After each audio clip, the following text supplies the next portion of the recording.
Немаме ние закони кои што овозможуваат рекреативна употреба. Секое оддавање на уживање е прекршен.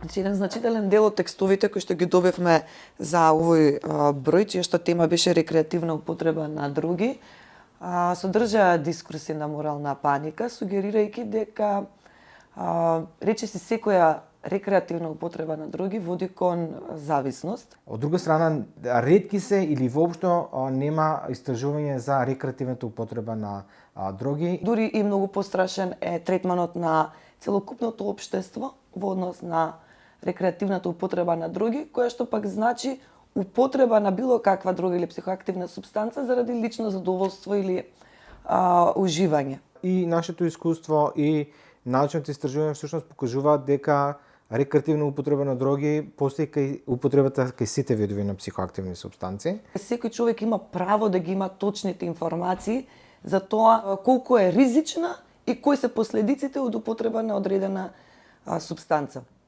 Тажно е што кај нас овие информации ги нема и се заменети само со морализаторски кампањи. Не секоја рекреативна употреба води кон зависност и постои паметна употреба на супстанции.